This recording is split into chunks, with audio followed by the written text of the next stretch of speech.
తెలుగింటి వంటలకి స్వాగతం. ఇవాళ వీడియోలో మనం మామిడికాయ పప్పును ఈజీగా టేస్టీగా ఏ విధంగా తయారు చేసుకోవాలనేది ఈ వీడియోలో తెలుసుకుందాము. ఇప్పుడు మనకి మామిడికాయల సీజన్ కదండి. పప్పులో మనం మామిడికాయ వేసుకుని చేసుకుంటే చాలా బాగుంటుంది. ఇప్పుడు దీని తయారీ చూద్దాం. ముందుగా కుక్కర్లో ఒక గ్లాస్ పప్పును వేసి బాగా శుభ్రంగా 2-3 సార్లు వాష్ చేసిన తర్వాత సరిపడినన్ని వాటర్ వేసుకుని కొద్దిగా పసుపు వేసి ఒక 4 విజిల్స్ వేయించుకోవాలి. 4 విజిల్స్ వచ్చిన తర్వాత పప్పు గుత్తితో ఒకసారి కలిపి పెట్టుకోవాలి. ఇప్పుడు ఇందులోనే కట్ చేసి పెట్టుకున్న ఒక ఉల్లిపాయ, 3 పచ్చిమిరపకాయలు, అలాగే ఒక మామిడికాయని వేసుకోవాలి. పుల్లగా ఉండే మామిడికాయ అయితే బాగుంటుందండి పప్పులోకి. ఇప్పుడు ఇందులో ఒక 1/2 టేబుల్ స్పూన్ కారం వేసుకుందాం. ఆల్రెడీ గ్రీన్ చిల్లీ వేసుకున్నాం కాబట్టి కారం కాస్త తక్కువ వేసుకోండి. అలాగే ఒక 1/2 గ్లాస్ వాటర్ని వేసుకోండి. ఇప్పుడు కొద్దిగా కరివేపాకును కూడా వేసుకుని మొత్తం అంతా కలుపుకుని మళ్ళీ మూత పెట్టుకుని ఒక 2 విజిల్స్ వేయించుకోవాలి. ముందుగానే మనం మామిడికాయ ముక్కలు వేస్తే పేస్ట్లో అయిపోతుంది కాబట్టి పప్పును ఉడికించిన తర్వాత మళ్ళీ వేసుకోవాలి.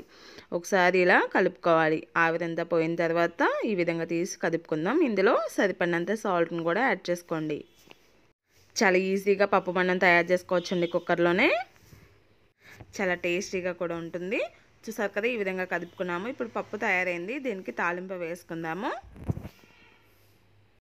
తాలింపు కోసం కడాయిలో ఒక 1 టీ స్పూన్ ఆయిల్ వేసి వేడైన తర్వాత తొక్క తీసి పెట్టుకున్నటువంటి ఒక 10 వెల్లుల్లిపాయలు వేసి ఒక 2 సెకండ్ల పాటు ఫ్రై చేసుకోవాలి. చూసారు కదా, ఈ విధంగా ఫ్రై అయిన తర్వాత ఇందులో ఒక 1 టీ స్పూన్ ఆవాలు వేసుకుందాం. ఆవాలు చిటిపట్లు ఆడిన తర్వాత ఒక 1 టీ స్పూన్ జీలకర్రను కూడా యాడ్ చేసుకుందాము. ఇవి ఒక 2 సెకండ్ల పాటు ఫ్రై అయిన తర్వాత ఇందులో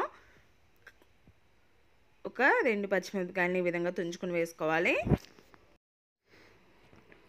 తాలింపు ఫ్రై అయిన తర్వాత ఇందులో కొద్దిగా కరివేపాకును కూడా వేసుకుని చిటపట్లాడించుకుందాం. మనకి తాలింపు అనేది రెడీ అయిందండి. ఇప్పుడు మనం ముందుగా తయారు చేసి పెట్టుకున్న పప్పు మామిడికాయని ఇందులో వేసుకుందాము. ఒకసారి మొత్తం అంతా కూడా కలిపి పెట్టుకొని స్టవ్ ఆఫ్ చేసుకుందాం. అంతే, ఎంతో టేస్టీ అండ్ సింపుల్గా తయారు చేసుకుని మామిడికాయ పప్పు రెడీ అయిపోయింది. ఇది చాలా చాలా టేస్టీగా ఉంటుందండి.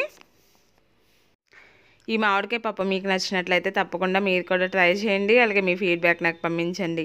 ఇలాంటి మరిన్ని సింపుల్ రెసిపీస్ కోసం తెలుగింటి వంటల్ని తప్పకుండా సబ్స్క్రైబ్ చేసుకోండి. Thank you for watching this video.